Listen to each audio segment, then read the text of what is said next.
Pai, no nome de Jesus, nesse poderoso nome, nós te agradecemos nessa noite por tua palavra, por teu Espírito. Em nome do Senhor Jesus, te pedimos Espírito de sabedoria e revelação, no pleno entendimento da tua vontade. Queremos estar iluminados, Pai, queremos estar esclarecidos, queremos compreender aquilo que Jesus disponibilizou para nós na cruz. E para isso nós abrimos o coração e inclinamos o ouvido para as tuas verdades. E te agradecemos por uma noite de edificação, Pai, uma noite em que a tua palavra será ministrada e o teu Espírito nos fará entender. Teu Espírito vivificará essas verdades, Pai. Sim, te agradecemos por todas as tuas bênçãos, em nome de nosso Senhor Jesus. Quem concorda diz amém. Amém. Aleluia. Pessoal do louvor, muito obrigado. Aleluia. Boa noite, irmãos. Graça e paz, amém? Amém. Quantos estão prontos? Depois de um louvor desse, não tem como não ficar pronto, não é verdade? Depois de uma atmosfera dessa, amém? Aleluia. Eu quero agradecer, antes de qualquer coisa, ao pastor Neemias pela oportunidade, pelo prazer. É um prazer, um privilégio estar aqui novamente compartilhando a palavra aos irmãos. Quantos estão prontos? Amém. Aleluia. Hoje à noite eu quero falar sobre o poder da ressurreição.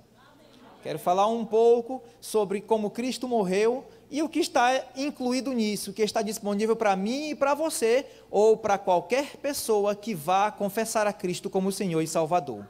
Amém?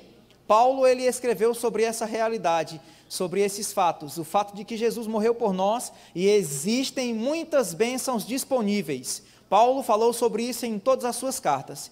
E eu quero falar um pouco sobre como Cristo foi crucificado, o poder da ressurreição. Nós sabemos que não existe uma carta inteira de Paulo condensando todo o ensino da crucificação. Nos evangelhos, não existe um evangelho explicando tudo o que aconteceu na crucificação. Paulo, em suas cartas, Paulo não condensou, não colocou tudo em uma carta só. Se nós queremos entender o que foi que aconteceu com Cristo, como foi que ele foi crucificado, o que aconteceu no mundo espiritual, nós temos que sair passeando pelo Novo Testamento, inclusive também observar alguns textos do Antigo Testamento, para percebermos como foi que Cristo foi crucificado ou o poder que estava envolvido. Estão comigo? Amém. Quantos aqui confessaram a Cristo? Irmãos, o poder da ressurreição diz respeito a mim e à tua vida, diz respeito ao que nós podemos vivenciar agora. Amém. E o primeiro texto que eu quero que você abra a sua Bíblia, está no Evangelho de Mateus. Mateus, aleluia, digo já o capítulo. No capítulo 17.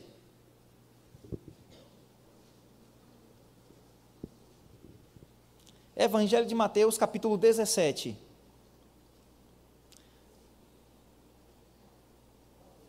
Aleluia. Toda vez que eu venho à igreja, eu tenho uma nota no meu coração sobre o crescimento dessa obra. Só que hoje está muito mais forte.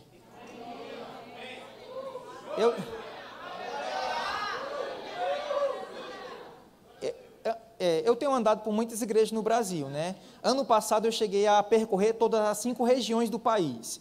E não é assim, claro, a gente tem uma percepção. Não foi em todo canto que eu tive uma percepção, uma nota. Mas toda vez que eu venho aqui, eu tenho uma nota. E agora o negócio foi mais claro. Sobre crescimento. Quando eu falo crescimento, é em todos os aspectos.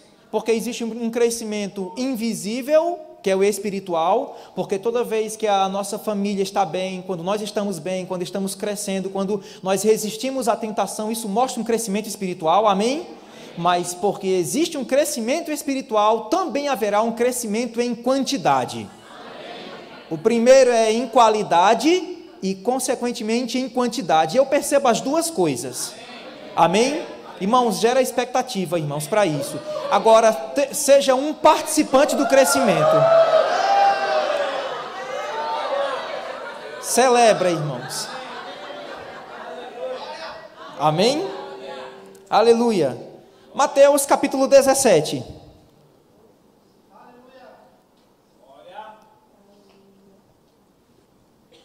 Versículo 22, a Bíblia diz: reunido eles na Galileia, disse-lhe Jesus. Quem foi que disse? Jesus. O Filho do Homem está para ser entregue nas mãos dos homens, e estes o matarão, mas ao terceiro dia ressuscitará.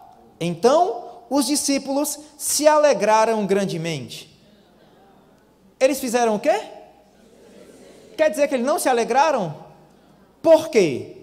Quando observamos o Novo Testamento, irmãos, Jesus era o cumprimento da profecia de muitos profetas. De fato, desde o Antigo Testamento, através das dispensações ou através das alianças, Deus vinha mostrando a necessidade do sacrifício de um cordeiro inocente. Desde o começo, nós encontramos no Antigo Testamento, Deus usando profetas, Deus usando o seu povo para sinalizar, para avisar a vinda de Cristo. Estão comigo?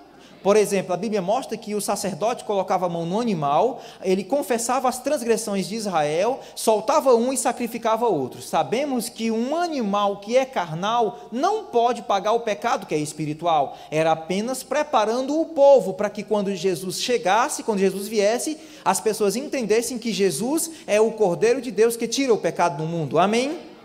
Só que, na mente dos discípulos, a morte de Jesus não era lucro, era prejuízo.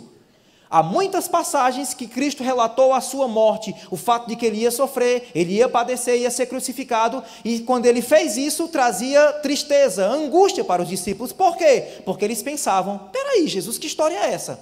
Aquele que multiplica os pães e os peixes, aquele que traz paz e alegria aos corações, aquele que repreende a tempestade vai morrer, vai acabar os milagres. Não faz isso não, Jesus. Em Mateus 16, Jesus falou da sua morte.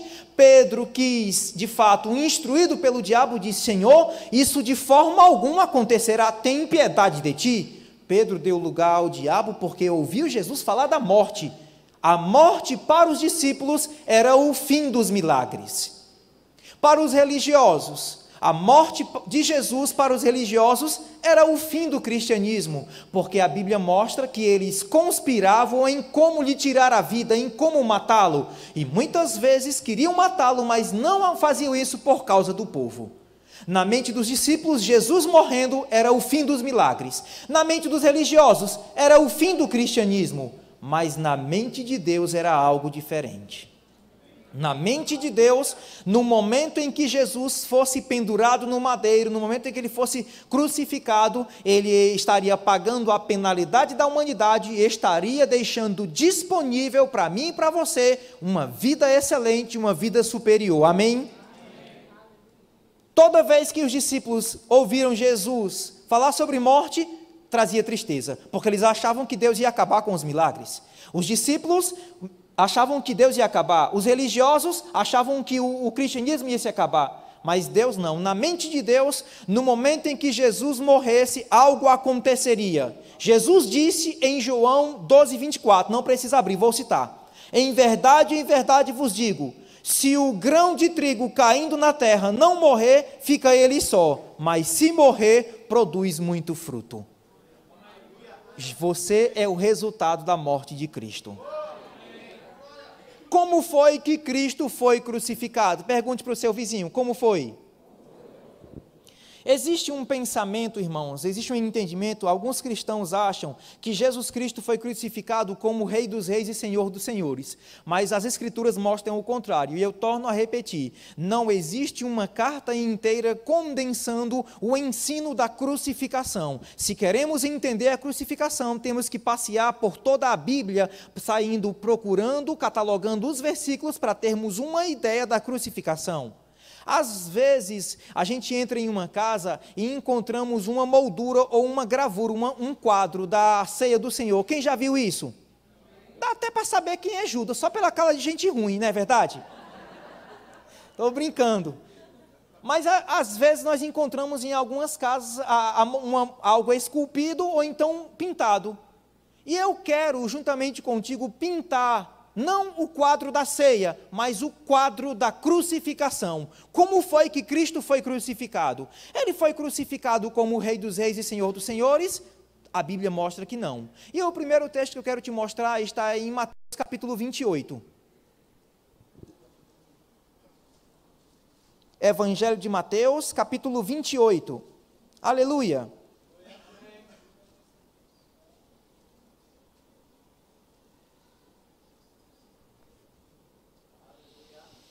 Glória a Deus. Versículo 18.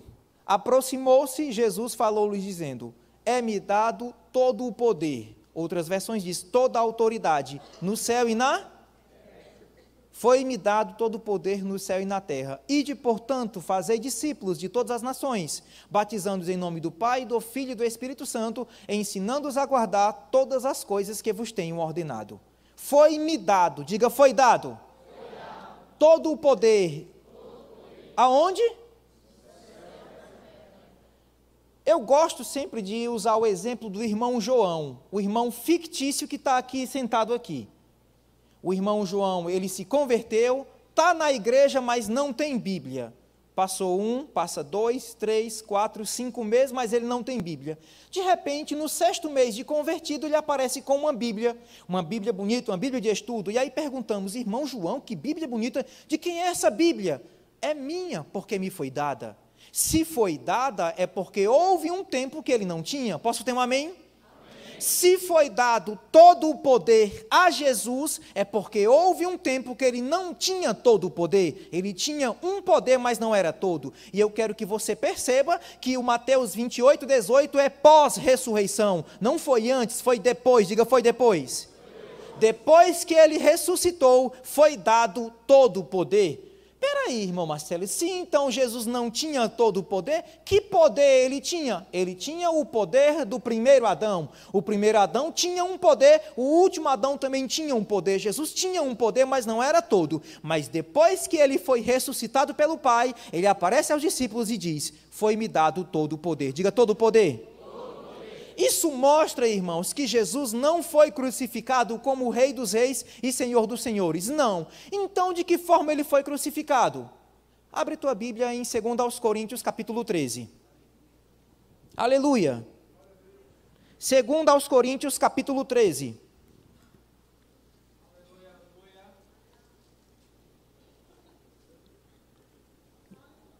Eu gosto de ficar, eu vou descer um pouquinho. Posso descer, pastor?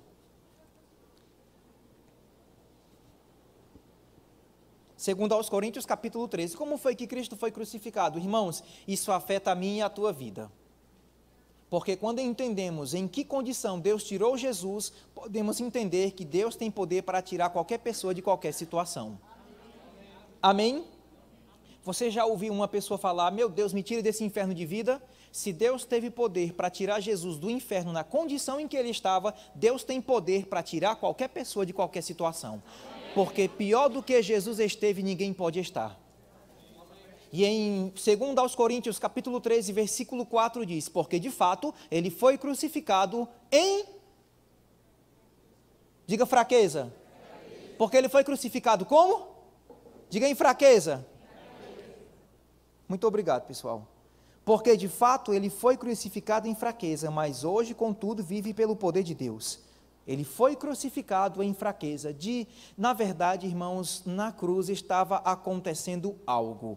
Substituição, identificação. Cristo estava pagando a penalidade da humanidade, Cristo estava sofrendo as mazelas da humanidade, para quê? Para que todo aquele que o confesse como Senhor e Salvador receba os benefícios que ele disponibilizou na cruz. Amém?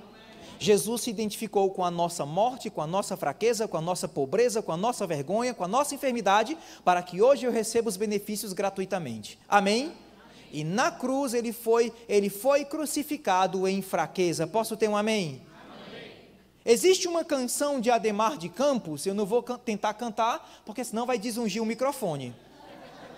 Desafinado como eu sou, a canção diz, pois morreu a nossa morte para vivermos a sua... Houve uma substituição. Jesus não morreu por ideais, por um sonho ou como um mártir. Não, ele morreu como um substituto. Ele assumiu o seu lugar. Como é o teu nome? Como? Fernando. Jesus assumiu um lugar para que quando Fernando confessasse a Cristo como Senhor e Salvador, recebesse os benefícios da cruz. E Fernando não precisa sofrer o que Cristo já sofreu. Ele não precisa pagar o que Cristo já pagou. Não somente ele, mas eu e você também. Amém? E na cruz, ele foi crucificado em fraqueza. Estão comigo? Amém. Abre agora a tua Bíblia em Mateus capítulo 27.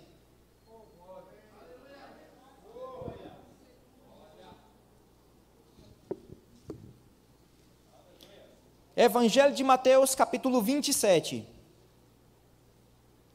versículo 46. Vamos ler a partir do verso 45. Mateus 27, 45 diz: Desde a hora sexta até a hora nona houve trevas sobre toda a face da terra.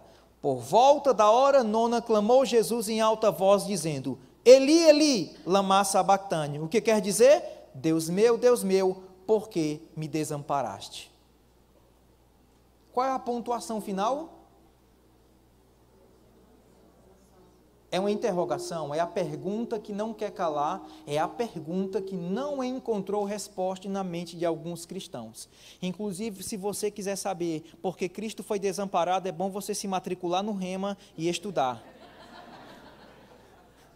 Se bem que já fechou, né? As matrículas já se fecharam. Então, crente não perde, deixa para receber depois, né? Então, se você deixou para receber depois, não perde a oportunidade. Porque Cristo foi desamparado? Na cruz, ele bradou: Eli, Eli, lama sabactani, que quer dizer: Deus meu, por que me desamparaste? A pontuação final é uma pergunta que ainda não encontrou resposta na mente de alguns cristãos, porque alguns filhos de Deus não ainda entenderam porque Cristo foi desamparado. Sabe por que ele foi desamparado? Porque na cruz estava acontecendo uma substituição. Ele foi desamparado para que eu e você fôssemos acolhidos pelo Pai. Hoje, eu e você somos bem-vindos à presença de Deus. Hoje, eu e você não temos o sentimento de condenação e inferioridade, podemos chamar de Pai a Deus, porque Cristo sofreu em nosso lugar. Ele foi desamparado. Posso ter um amém? Amém. É como se Deus estivesse virando as costas para Cristo para abraçar o mundo. Ele sofreu para que a humanidade não mais sofresse. E eu fico impressionado, irmãos cristãos, pessoas que já nasceram de novo e acham que Deus a abandonou, que Deus esqueceu dela. Não. Jesus foi desamparado para você ser bem-vindo à presença do Pai. Você hoje é filho, você pode chamar a Deus de Pai e Abba Pai, porque Jesus sofreu em teu lugar e você não precisa mais sofrer isso. Não é errado a gente estudar grego ou hebraico ou aramaico, não é errado. Inclusive o pastor até falou sobre esse devocional, não é isso, de Rick Renner, sobre pérolas do grego. Eu já recebi, mas ainda não comecei a ler não, mas eu vou começar. Não é errado a gente consultar o grego ou o hebraico. A questão é que algumas pessoas, para disfarçar a incredulidade, dizem: eu só vou crer se tiver no original, se eu ver no original. O original diz: Eli, Eli, lama sabactani, que quer dizer o quê? E agradeça a Deus porque ele foi desamparado, porque se ele não fosse desamparado, se ele não pagasse a conta, ninguém aqui tinha como pagar. Você continuaria no pecado, desamparado, banido da presença de Deus. Agradeça a Deus. Eu lembro de um irmão em Fortaleza, que na época eu era pastor auxiliar, estávamos no centro da cidade e fomos visitá-lo lá, para aproveitar a oportunidade para visitar o irmão. Ele chegou e disse: pastor, eu gostei demais do ensino do Rema, mas eu não concordo com o fato de que o meu Senhor, irmãos, se Jesus não sofresse, se Jesus não pagasse, na terra não haveria ninguém que pagasse. Agradeça a Deus, porque ele foi desamparado para você ser acolhido pelo Pai. Irmão Marcelo, mas Jesus estava falando que nem sabia. Não, se cumpriu o que está escrito no Salmo 22, verso 1, Deus meu, por que me desamparaste? Desde o Antigo Testamento, o salmista Davi, o profeta Davi havia profetizado séculos antes que o Cristo viria, ele sofreria e as glórias que se seguiriam após a sua ressurreição. Amém? Diga: ele foi desamparado. E abre agora a tua Bíblia em Isaías capítulo 53. Estamos vendo os textos que mostram como Cristo foi crucificado. Isaías capítulo 53. Aleluia.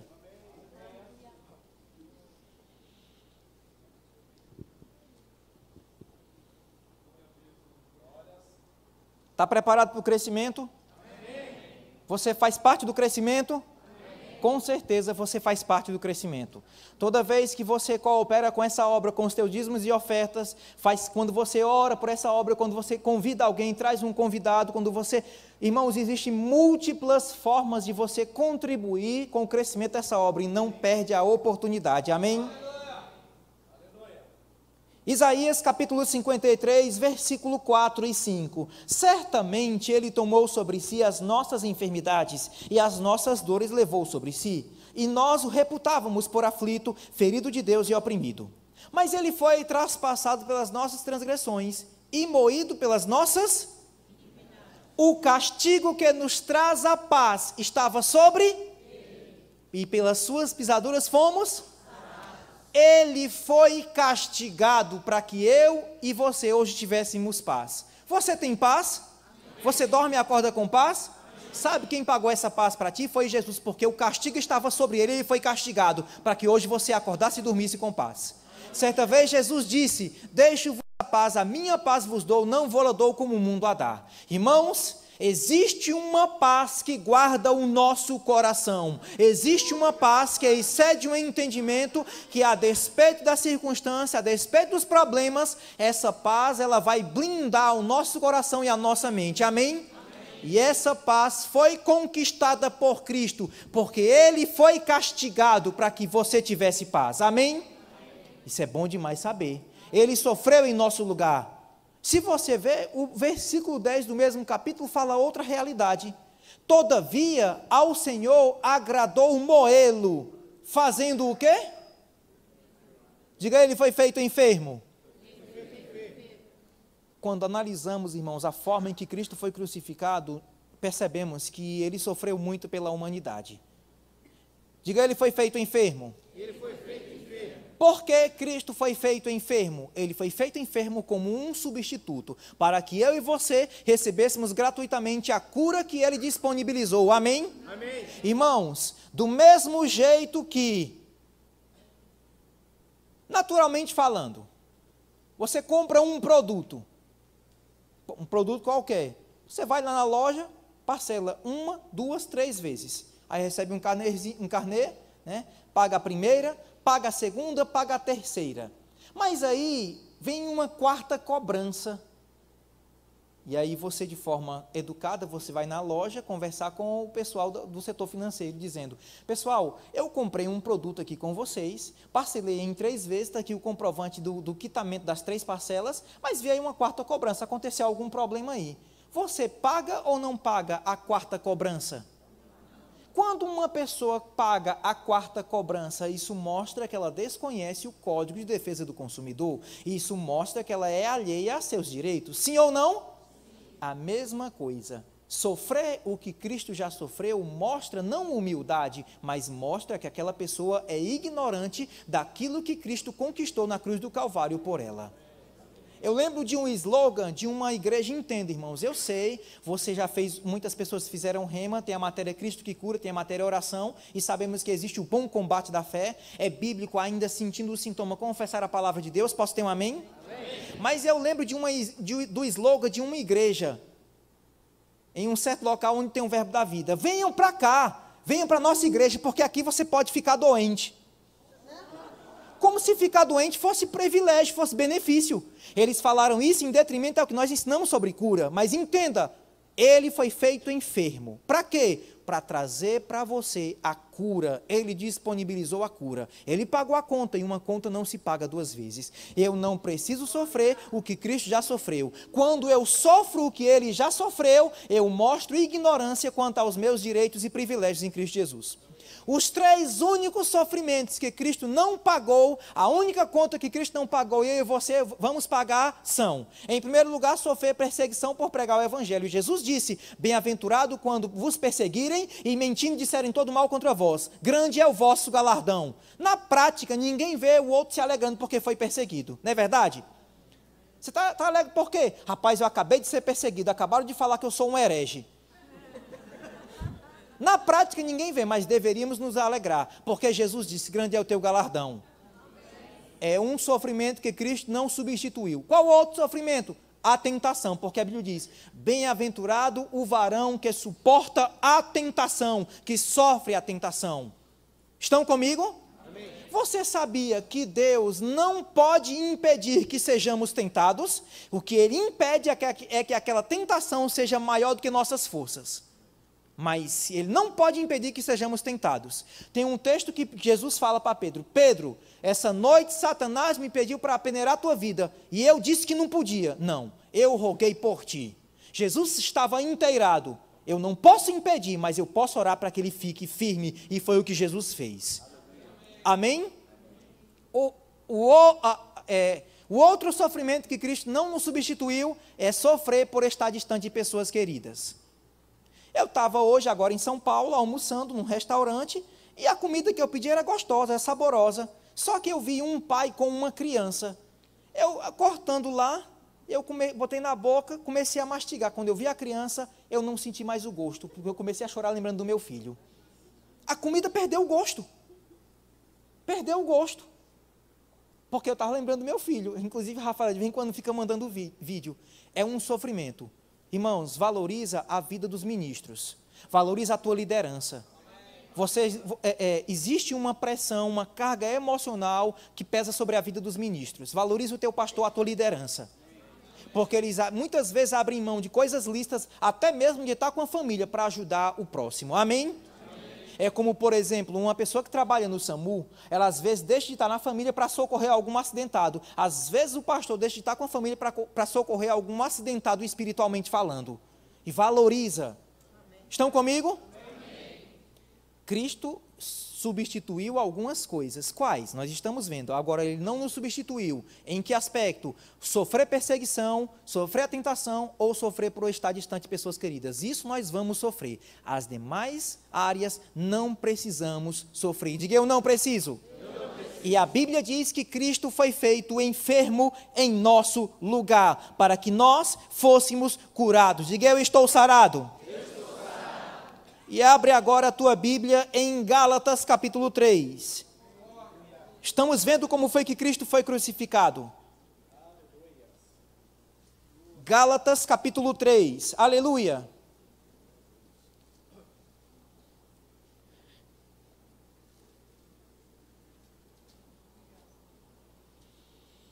Versículo 13 diz: Cristo nos resgatará. É assim? Diga, ele já resgatou. Da maldição da lei. Como foi que ele fez tamanha proeza? Fazendo-se maldição em nosso lugar. Diga, no meu lugar.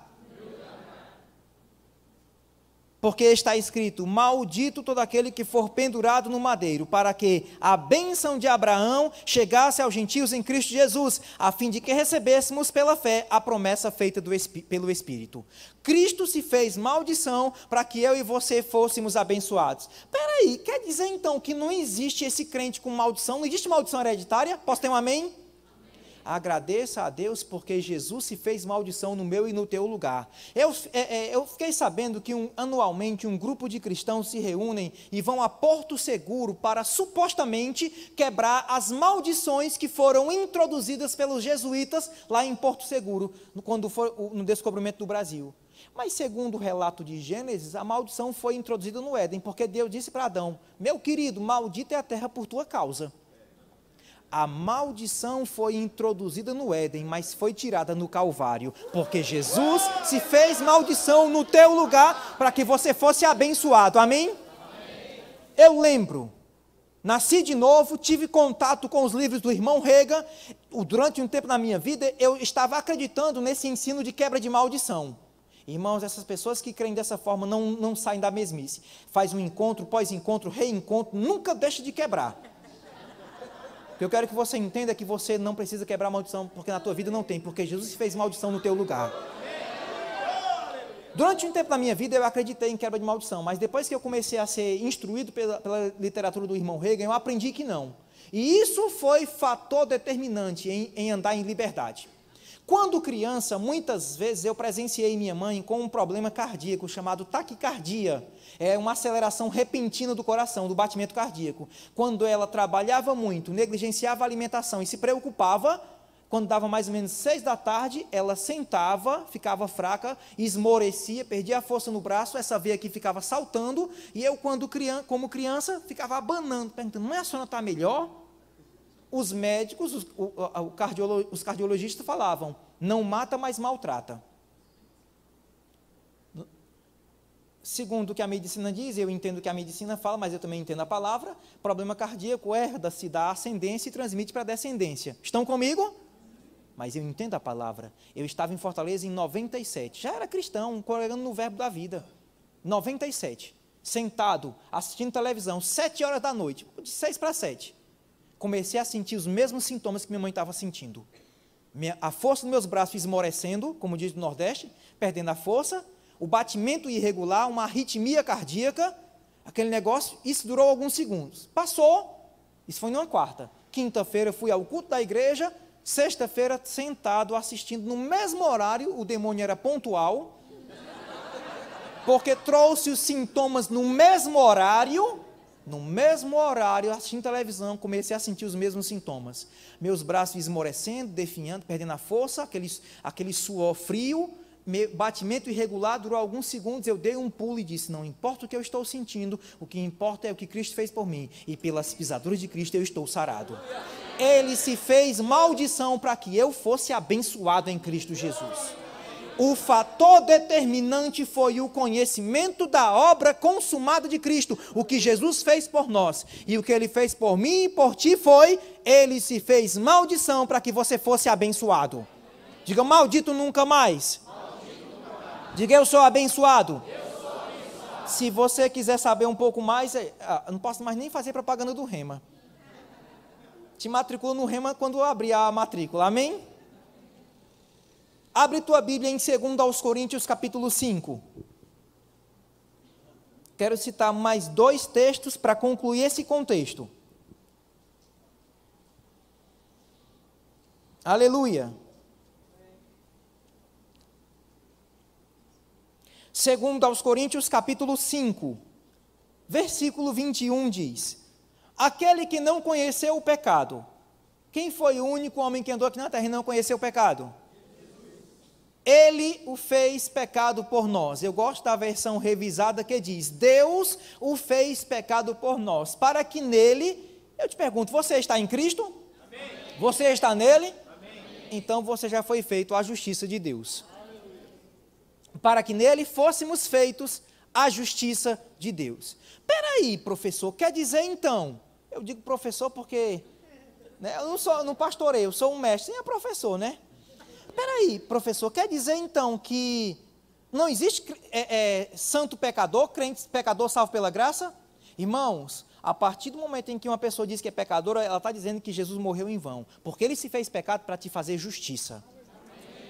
Ele não entende o que está dizendo, mas ele está dizendo isso, significa dizer isso. Eu sou um pecador salvo pela graça, então Jesus morreu em vão. É essa a conclusão que temos.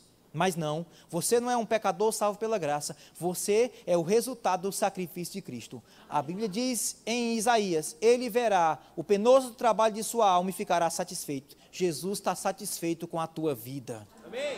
Jesus está satisfeito pelo fato de que você recebeu a vida eterna, a vida de Deus, e agora está desfrutando. Amém? Aquele que não conheceu o pecado, Deus o fez pecado por nós. Observe que ele não foi feito pecador. De seus lábios nunca saiu dolo algum. Não. O pecado da humanidade foi posto em Cristo. A maldição da humanidade foi posta em Jesus.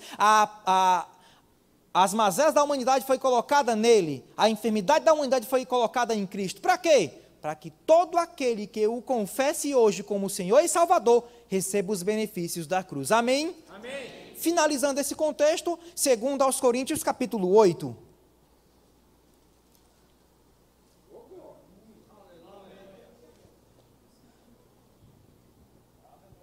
Segundo aos Coríntios capítulo 8, o pastor inclusive falou sobre isso. Falou do capítulo 9, mas está no mesmo contexto. Verso 9, 2 aos Coríntios 8, 9. Pois conheceis a graça de nosso Senhor. Diga, eu conheço. Pois conheceis a graça de nosso Senhor Jesus Cristo, que sendo rico, se fez pobre por amor de... Diga, por amor a mim. Para que, por meio da sua pobreza, vos tornasseis o que, irmãos? Supridos. Necessidades supridas. Diga necessidades. Mais uma vez. Irmãos, toda vez que Jesus Cristo ensinou sobre oração, Ele sempre nos ensinou, nos estimulando a orarmos ao Pai, sabedores de que a resposta é certa. Jesus disse, quem pede, quem busca e quem bate. Irmãos, toda vez que Cristo ensinou sobre oração, sempre foi nos estimulando a orarmos e recebermos os benefícios. Nunca foi trazendo dúvida ou desconfiança. E o que eu quero que você entenda, irmãos, é que existem necessidades supridas. Na época em que eu morei em Ribeirão Preto, eu lembro de um irmão. Ele chegou na igreja e ele estava desempregado. Consequentemente, estava atrasado o aluguel, estava atrasado na época a energia lá é CPFL, da ERP é água, Telefônica é a empresa, né, telefonia e internet. Estava atrasado um bocado de coisa. Aí ele começou a ouvir a palavra da fé, começou a ouvir os direitos e privilégios em Cristo, começou a ouvir uma mensagem que coloca para cima. Estão comigo? Amém. E faz diferença? Amém. E como faz? Começou a ouvir a palavra de Deus, o que Cristo disponibilizou, e ele teve um dia que ele tomou um banho, se arrumou e disse: hoje eu vou conseguir o meu emprego. Foi logo no período em que estourou aquele problema lá nos Estados Unidos, em 2008, aí começou a alcançar o Brasil em 2009. Em 2009 ele estava desempregado. A crise que foi desencadeada nos Estados Unidos em 2008 começou a afetar o Brasil e muitas pessoas começaram a perder emprego, inclusive ele. Mas ele, ouvindo a palavra da fé, convicto no coração de que Deus era o seu pai e estava disposto a suprir necessidades, se arrumou, tomou um banho e ele confessou crendo: hoje eu vou conseguir o meu emprego. Saiu de casa e começou a percorrer uma avenida, Francisco Junqueira. Lá tem muita revenda de veículo e acessórios. E ele chegou numa loja de revenda de bateria automotiva. Chegou para a moça que estava no balcão e falou: vocês têm uma vaga de vendedor. A mulher ficou surpresa e disse: como é que você sabe? Você nem anunciou? É porque essa vaga é minha. No dia seguinte, ele levou o passaporte azul, a carteira para carimbar, para trabalhar nessa loja. Guiado pelo Espírito de Deus. O que eu quero que você entenda, irmãos, é que Cristo se fez pobre, para que você tivesse uma vida suprida pelo Pai. Eu nunca vou esquecer de um exemplo que eu tive com Emanuel. Claro, irmãos, a gente entende a vontade de Deus, mas depois que o filho nasce, a gente começa a observar. Jesus fez um contraste das paternidades. Eu lembro de um dia em que Emanuel tinha meses. Aí eu estava com fome, cheguei para minha esposa e disse: amor, eu estou com fome. Vá na geladeira, como uma goiaba. Tinha maçã, tinha uva, tinha outras frutas. Mas ela falou goiaba, a gente vai naquele negócio, só, né, goiaba. Aí cheguei lá, vi que só tinha uma goiaba. Só que eu sabia, Emanuel gosta de goiaba, ele gosta do gagal feito com goiaba. Eu não vou comer a goiaba dele? Vou não. Irmãos, quem trabalhou para trazer essa goiaba fui eu. Se eu comesse, ele nem ia ficar sabendo. Mas só porque eu sei que ele gosta, eu deixei de comer, eu abri mão para que ele comesse. Eu não sou melhor do que Deus. Eu não sou melhor do que Deus. Eu não sou. Se eu abrir mão de uma coisa que eu trabalhei para comprar para o meu filho, para agradá-lo, ele nem sabe ainda hoje. Quando ele crescer, ele vai entender. Quanto mais Deus dará boas coisas àqueles que lhe pedirem. Irmãos, Deus é o teu Pai. Jesus já pagou o preço. Você não precisa pagar o que Cristo já pagou. O que foi que Ele pagou? Ele foi feito pobreza, Ele foi feito escassez para que você fosse suprido pelo Pai. Posso ter um amém? Amém. Olha o retrato da cruz. Jesus, de acordo com 2 Coríntios 13:4, Ele foi crucificado em fraqueza. De acordo com Mateus 27:46, ele foi desamparado. Isaías 53:4 e 5, ele foi castigado. Isaías 53:10, ele foi feito enfermo. Gálatas 3:10, ele foi feito maldição. Segundo aos Coríntios 5:21, ele foi feito pecado. E segundo aos Coríntios 8:9, ele foi feito pobreza. Fraqueza, desamparado, castigado, feito enfermo, feito maldição, feito pecado e feito pobreza. E foi nessa condição que ele desceu ao inferno. A Bíblia mostra no livro de Atos que Jesus não se auto-ressuscitou.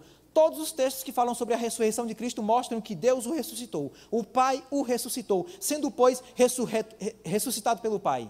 A Bíblia diz que era impossível ser ele retido pelos grilhões da morte. Deus disse: tu és meu filho, eu hoje te gerei. Deus o ressuscitou. Se Deus teve poder para tirar Jesus dessa condição, que condição? Fraqueza, desamparado, feito enfermo, feito maldição, feito pecado e feito pobreza. Deus tem poder para tirar qualquer pessoa de qualquer situação. porque pior do que Jesus esteve, ninguém pode estar. O que eu quero falar essa noite, irmãos, é que o poder da ressurreição é pleno, é suficiente para nos assistir em todas as áreas de nossas vidas. Amém. A questão é, naturalmente falando, irmãos, na empresa em que você trabalha, se o caixa não está fechando, vamos descobrir onde é que está o furo do caixa, sim ou não?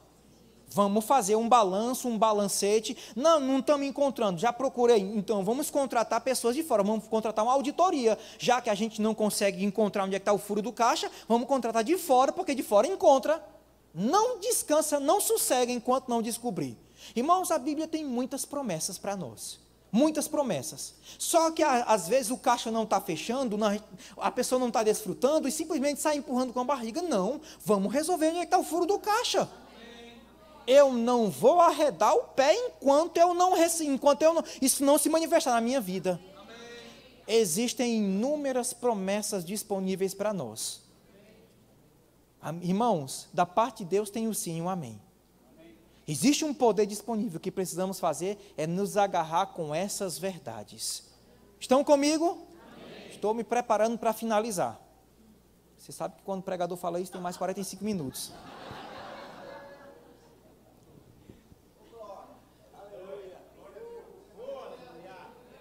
Abre tua Bíblia em Atos capítulo 26. Se formos passear pela Bíblia, irmãos, muitas passagens mostram que nós somos herdeiros de Deus e co-herdeiros com Cristo. E nós já recebemos as bênçãos.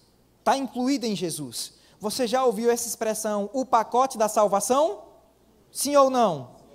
Pois pronto, o pacote da salvação diz respeito a todas as bênçãos. Cremos em um evangelho pleno, cremos em um evangelho que abrange todas as áreas de nossas vidas. Amém? Amém. Espírito, alma e corpo. Estão comigo? Amém. Qual a mensagem Paulo pregou? Que tipo de mensagem ele trazia?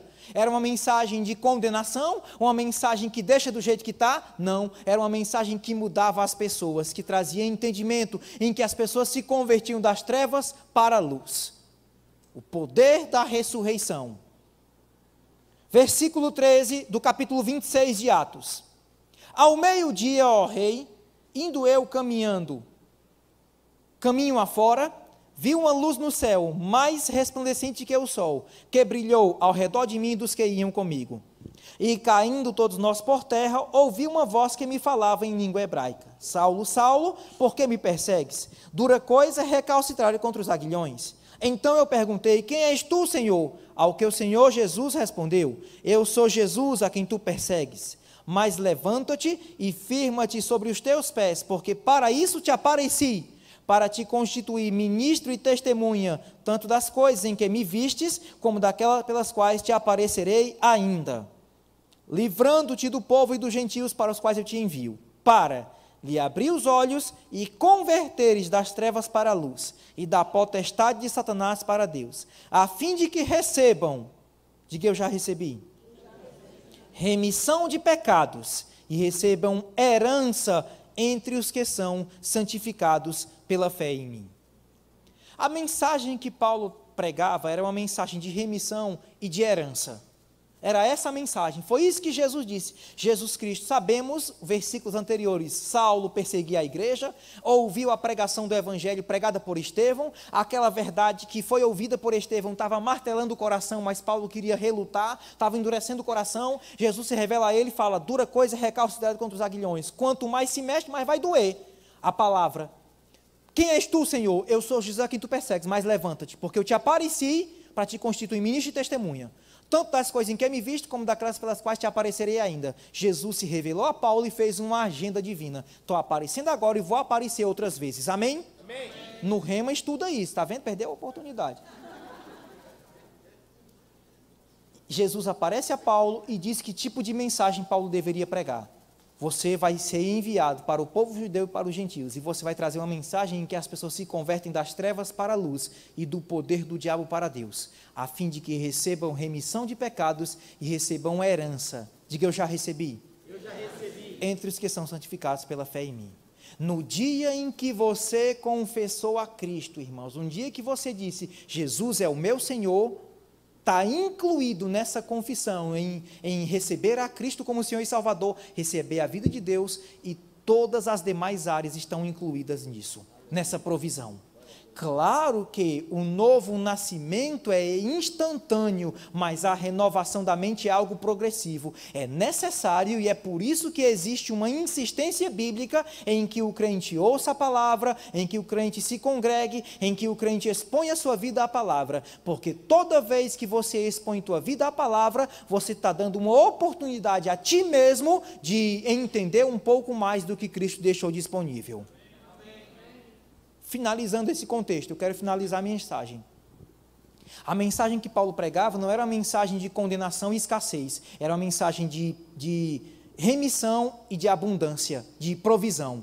Remissão de pecados e herança, pelo que receberam remissão de pecados e herança, entre os que são santificados pela fé em mim. Diga remissão e herança. Diga eu sou herdeiro. Somos herdeiros de Deus e co-herdeiro com Cristo.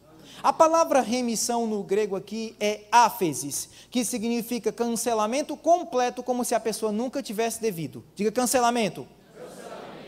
E só para te explicar esse cancelamento, abre tua Bíblia em Hebreus capítulo 8. Carta aos Hebreus capítulo 8.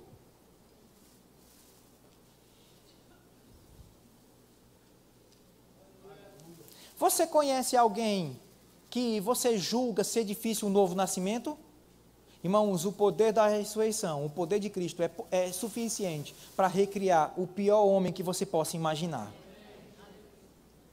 Estão comigo? Eu quero finalizar com um testemunho da conversão da minha irmã sobre o poder da ressurreição, um novo nascimento. Não existe coração duro. O que às vezes falta é a gente perseverar em oração por aquela vida. Estão comigo? Você tem algum parente que ainda não se converteu? Quem tem? Pronto. Quero finalizar com essa oração, mas antes eu quero falar sobre essa remissão. Hebreus capítulo 8, Paulo disse que a Bíblia mostra que Jesus apareceu a Paulo e disse que ele deveria pregar um evangelho de remissão e herança, e em Hebreus capítulo 8 diz, porque esta é a aliança que firmarei com a casa de Israel, depois daqueles dias, diz o Senhor, na sua mente imprimirei minhas leis, também sobre o seu coração as escreverei, eu serei o seu Deus, eles serão o meu povo, e não ensinará jamais a cada um ao seu próximo, nem a cada um ao seu irmão, dizendo, conhece ao Senhor, porque todos me conhecerão, desde o menor até o maior, pois para com as suas iniquidades usarei de misericórdia, e de seus pecados, diga jamais. Diga jamais. Jamais o quê? Remissão é áfesis, cancelamento completo, como se a pessoa nunca tivesse devido. E de seus pecados jamais me lembrarei. Tem um filme que é contrário a esse texto. O filme diz, eu sei o que vocês fizeram no verão passado. A Bíblia está dizendo, Deus não sabe o que vocês fizeram nos verões passados. Se houve um arrependimento, se houve uma remissão, a conta foi paga. Diga, Cristo pagou. E nós recebemos gratuitamente. Nós, irmãos, costumamos dizer que a salvação é gratuita. E é um fato. Para nós foi gratuita, mas para Cristo foi um alto preço. Alguém pagou, não fui eu nem você. Para nós foi gratuito, mas custou a vida de um inocente. Estão comigo? Amém. Sabemos que temos autoridade. Diga, eu tenho autoridade. Estou concluindo. Temos autoridade sobre espíritos imundos. Agora, nós não temos autoridade sobre a vontade humana. Não, nós não temos. A Bíblia nos fala em 2 Coríntios capítulo 4, verso 3 e 4. Mas se o nosso evangelho está encoberto, é nos que se perdem que está encoberto, nos quais o Deus deste século cegou o entendimento dos incrédulos, para que não lhes resplandeça a luz do evangelho da glória de Cristo, o qual é a imagem de Deus. O motivo pelo qual as pessoas não se convertem não é por incapacidade intelectual, é uma incapacidade espiritual. Existe uma operação maligna de cegar a pessoa e impedir que ela veja o evangelho. Mas nós temos autoridade sobre espíritos malignos, sim ou não? Não temos autoridade sobre a vontade humana, mas eu posso repreender. Eu tinha uma irmã que faltava se converter. Eu estou falando sobre o poder da ressurreição. O poder de Deus é pleno para promover o novo nascimento, até mesmo naquela vida que você julga que tem um coração duro. Não existe nada que seja duro para a palavra. Eu ordenei, o espírito imundo que tem cegado o entendimento da minha irmã, eu ordeno que você saia da vida dela no nome de Jesus Cristo. Se são seres espirituais que impedem a conversão, exerci a autoridade, amém? Amém. Reivindico ela para o reino de Deus. Irmãos, eu tentei pregar o evangelho para ela uma vez, não consegui, sabe por quê, pastor? Ela disse, não quero saber, Marcelo. A única vez que eu tentei pregar o evangelho para ela, ela estendeu a mão e não quis saber. Nunca tentei. Talvez eu não pregue, mas eu vou orar. Repreendi a operação do diabo. A Bíblia diz, Jesus disse, grande é a seara e poucos são os cearenses, ou os ceifeiros. Rogai, pois, ao Senhor da seara. Ora, ao diabo eu exerci a autoridade, ao diabo repreendemos, mas ao Pai pedimos. Diga, eu peço ao Pai, mas do diabo eu exijo. Pronto. Exigi do diabo, dos seres espirituais, e pedi ao Pai. Pai, no nome de Jesus Cristo, a tua palavra diz que eu devo rogar a ti para enviar ceifeiros. Eu oro para que tu envie pessoas cheias de graça e entendimento para pregar o evangelho à minha irmã. E fiquei firme. Fiquei firme. Falando sobre o poder da ressurreição. Se Deus teve poder para tirar Jesus da situação que estava, Deus tem poder para tirar o pior pecador da lama do pecado. É só a pessoa abrir o coração. E fiquei firme. Pai, eu te dou graças pela conversão de Fernanda. Pai, eu te dou graças pela conversão de Fernanda. Eu te agradeço, Pai. A Bíblia diz em Colossenses 4:2, perseverai na oração, velando nela com ações de graça. A ação de graça mostra que eu estou convicto naquilo que eu exerci. Uma semana antes dela se converter, eu percebi palavras suaves, mas carregadas de incredulidade. E eram demônios. Marcelo, você acha que a Fernanda vai se converter? Eu disse, diabo, eu não acho nada, eu creio. Crente não acha, crente crê. Se eu liguei a intervenção de Deus através da autoridade, se eu repreendi a atuação de seres espirituais que cegavam o entendimento dela, eu poderia anular o que eu fiz. Eu liguei, eu poderia desligar. Eu liguei pela fé, mas eu poderia desligar pela incredulidade, mas eu não desliguei. Fiquei firme, eu não acho nada, eu creio que ela vai se converter, e ponto final. Uma semana depois, eu estava em Campinas ensinando no Rema. De repente, eu recebo uma ligação. Alô, Marcelo? É ele quem está falando? É a Fernanda. Oi, Fernanda, está tudo bem? Está tudo bem. Até a voz mudou. Até a voz mudou. Meu Deus, o que é que Jesus não faz? Se Deus teve poder para tirar Jesus dessa condição, Deus tem poder. Eu quero te falar uma coisa. Se teu filho não está vindo aqui para a igreja, se teu filho está andando com más companhias, se teu filho está envolvido com drogas, confessa a palavra. Se você confessar, esse menino não tem jeito, não vai ter jeito não. Agora, se você confessar, eu estou vendo ele aqui na igreja, eu estou vendo ele aqui na igreja, eu estou vendo meu marido na igreja, eu estou vendo minha esposa na igreja, o poder da ressurreição está disponível para operar. Confessa, eu lembro que eu tive numa igreja Verbo da Vida, em que uma irmã, eu fui sentar, não, sente aqui não. Isso aqui é meu marido, que ele não se converteu, mas eu sei que ele vai se converter, esse lugar é dele. Era tanta convicção que ela estava fazendo isso. Irmãos, eu não tenho o direito de tirar a convicção dessa irmã. Eu não tenho o direito de fazer isso. Eu concordo, irmão, então você do outro lado. Ela ligou para mim, oi Marcelo, tudo bom? Tudo bom, Fernanda. Tá tudo bem. Marcelo, eu queria dizer para você que eu me converti. Como assim, Fernanda? Jesus Cristo é o meu Senhor. Vê o sorriso no Apocalipse. Porque eu quero que você entenda, irmãos, o poder da ressurreição está disponível. Se a igreja orar, as coisas mudam. Se a igreja não orar, fica do jeito que está. Você foi abençoado? Amém. Glória a Deus. Pai, no nome de Jesus eu te dou graças pela oportunidade de ministrar a tua palavra. Eu sei que o teu Espírito trouxe entendimento, Pai. Eu te dou graças pelo teu povo crescendo, pelo crescimento dessa igreja, Pai. Um povo que se santifica, um povo que faz a tua vontade, Pai. Sim, Pai, cada filho teu é entendendo o lugar no corpo e cooperando, e essa obra continuando a crescer. Eu te dou graças porque essa igreja não está resumida a essas pessoas. Tem muitas outras que vão chegar. Sim, muitas outras que estão chegando, Pai. Sim, no nome de Jesus, essas pessoas que irão chegar serão acolhidas, serão amadas pelos irmãos que aqui estão.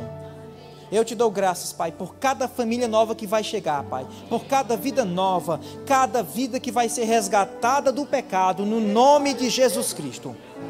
Eu te louvo e te engrandeço nessa noite no nome de Jesus. Amém?